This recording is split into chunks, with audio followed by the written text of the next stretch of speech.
হ্যাঁ, আসসালামু আলাইকুম প্রিয় দর্শক। তো আমরা অনেকে এখন ইদানিং ফোন চালাতে গেলে, গেম খেলতে গেলে অনেক সময় ল্যাগ দেয় বা স্লো কাজ করে।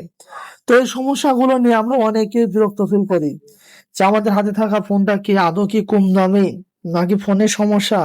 চলে যায় মোবাইল সার্ভিসিং এর দোকানে, তারা মেলা টাকা রেখে দেয় বাট কোনো লাভ হয় না। তো এই জন্য আজকে আমি আপনাদের মাঝে কিছু গুরুত্বপূর্ণ কিছু সেটিং শেয়ার করব, যেইগুলা করে রাখলে আপনার আর মোবাইল সার্ভিসিং এর দোকানে আসতে হবে না বা আপনার ফোনে কোনো সমস্যা ফিল করতে হবে না। তো এর জন্য প্রথমত যেটা মাস্ট প্রথম কাজ, সেটা হচ্ছে আমরা অনেক সময় এইভাবে আমরা অনেকগুলো অ্যাপ চালাই। তো এরকম ভাবে আমরা অনেক সময় অনেকগুলো অ্যাপ অ্যাক্টিভ রাখি। তো এখন এই অ্যাপগুলো অ্যাক্টিভ রাখার পর আমরা প্রয়োজনীয় কোনো একটা অ্যাপে ঢুকলাম। তো আমি ৪-৫ টা এক্সট্রা অ্যাপ লবির ভিতরে ঢুকে এখন আমি আমার প্রয়োজনে একটা অ্যাপে ঢুকে এখন মানুষের সাথেই করতেছি। তো এই সময় হঠাৎ করে আমাদের ফোন স্লো কাজ করে, মূল কারণ হচ্ছে যে এইগুলা। হ্যাঁ প্রিয় দর্শক, যেটা মাস্ট বি প্রয়োজন, হয়তো ১ থেকে ২টা প্রয়োজন হবে। তো আপনারা এই ধরেন আমার টেলিগ্রাম প্রয়োজন আর ফেসবুক লাইটটা প্রয়োজন। তাহলে আমি ডাইরেক্ট ফেসবুকটা তুলে দিলাম, এগুলা সব তুলে দিলাম। এই ২টা রাখবেন। এই ২টার মধ্যেও যদি আপনার একটা যে টেলিগ্রাম আমার এখন প্রয়োজনই নাই, তো আমি বের হয়ে গেলাম। শুধু ফেসবুক চালাবো, আলহামদুলিল্লাহ খুব ভালো চলবে, একটাই আছে।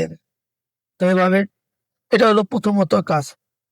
আর ২য় নম্বর কাজ হচ্ছে আপনাদের ফেসবুক, সরি, আপনাদের সেটিংস এর হচ্ছে অ্যাবাউট এ গিয়ে দেখবেন আপনাদের ফোনটা কেমন কি। তো আমারটা হচ্ছে হলো আপনার OnePlus Nord C 5G। তো আমার এটা হচ্ছে হলো ৪৫ এমপিআর এবং ৮ জিবি র্যাম। আমার এটা দেখা যাচ্ছে একটু ভালোই আছে। তো আমার এটা প্রবলেম খুব একটা করার কথা না। বাট আপনাদের সবাই তো আর এরকম ভালো নাও হতে পারে, এর জন্য আপনারা সবসময় কম অ্যাপই করবেন। আর আরেকটা কথা, আর এবং ৩য় নম্বর কথা হচ্ছে হলো আপনারা সবসময় হলো ফোনে অ্যাপ সীমিত রাখবেন। এই যেমন আমি আপনাকে দেখানোর কারণে এই যে একটা অ্যাপ নামাইছি, এগুলো আপনারা মাস্ট বি ডিলিট করে দেবেন। এসব সব অপ্রয়োজনীয় অ্যাপ আপনাদের একদম প্রয়োজন নেই। শুধু এভাবে কাটবেন না। মাঝে মধ্যে দেখা যায় আপনাদের সেটিংস এ চলে আসবেন, সেটিংস এ চলে আসার পর ম্যানেজ অ্যাপ ডিভাইসে আসবেন, তারপর এলো ম্যানেজে চলে আসবেন, তারপরে এই যে নট ইনস্টল। এই আমার এখানে আমার কিছু ফাইল দেখতেছেন, যেগুলো কিন্তু আমার ফোনে এমবি খাচ্ছিল। তো এগুলো আপনারা ডিলিট করে দিবেন। তো এখান থেকে কিন্তু আমি এগুলো ডিলিট করে দিছি। তো পরবর্তী যেটা হচ্ছে, আপনারা এই যে আমরা যে ফেসবুক, ইউটিউব, ইনস্টাগ্রাম এইগুলা যে চালাই, এগুলা কিন্তু অফিসিয়াল গুলো প্রচন্ড পরিমাণ এমবি এমবি খাচ্ছে। তো আমরা যদি এই একটা সিম্পল একটা ইউটিউবে গেলাম, তো দেখুন আমি যদি ইউটিউবে যাই, তো এখানে দেখুন ৪৫ এমবি খাচ্ছে একটা অ্যাপ চালাতে।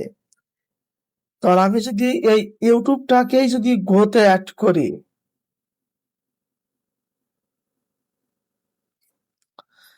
নাই। আচ্ছা, কোনো সমস্যা নাই, আমরা গুগল ক্রোমে চলে যাব। তো গুগল ক্রোমে চলে যাওয়ার পর এখানে গিয়ে লিখবো ইউটিউব।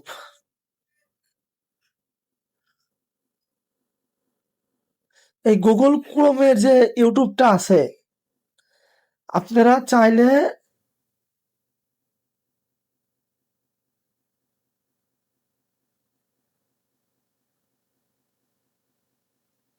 এই ইউটিউবের লোগোটা নিয়ে আপনারা হোম অ্যাট স্ক্রিনে করলে সর্বোচ্চ 50 কেবিও খাবে না। হ্যাঁ প্রিয় দর্শক, আমি যেটা হিসাব করে দেখলাম, যদি এটা চালান আপনার ফোন অনেক পাতলা হবে।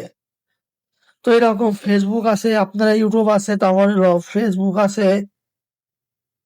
হ্যাঁ, ফেসবুকের এটা হয় যে আপনারা করতে পারবেন। আবার যদি এমনটা না হয়, আপনারা প্লে স্টোরে যা সবকিছু লাইট ভার্সন ইউজ করেন, যেমন এমপি লাইট। সেগুলো কিন্তু আমার রিসার্চ করা, এর জন্য আমি আপনাদেরকে কেয়ারফুল ভাবে বলতে পারতেছি। আপনাদেরকে আমি কোনো ভুল তথ্য বা ভুলভাবে কোনো কিছু বলতেছি না। তো আপনারা এইগুলো ইউজ করবেন, লাইট ইউজ করবেন, তাহলে দেখবেন আরো ফোনটা ই করবে। আর যদি লাইট ওয়েট না হয়, আপনারা আমি সাজেস্ট করবো ক্রোম ইউজ করেন। কারণ ক্রোম সর্বোচ্চ বেটার। দেখা যাচ্ছে ওইগুলো আপডেটও চাবে, আর ক্রোম থেকে কখনো আপডেট চাবে না। কারণ ক্রোম থেকে অটো আপডেট নিয়ে নিবে। তো পরিশেষে যেটা বলতে চাই, আপনারা শুধু আপনাদের ফোন একদমই স্লো হয় বা অনেক অ্যাপ নামাইছেন, কোনো কিছু আপনি বুঝতে পারতেছেন না, পরিশেষে আপনার জন্য একটাই সেটিং আছে, সেটা হলো ফ্যাক্টরি রিসেট বা হার্ড রিসেট। তো এটা আপনারা কিভাবে মারবেন? আপনারা আপনাদের সেটিং এ চলে আসবেন, তারপরে অ্যাডিশনাল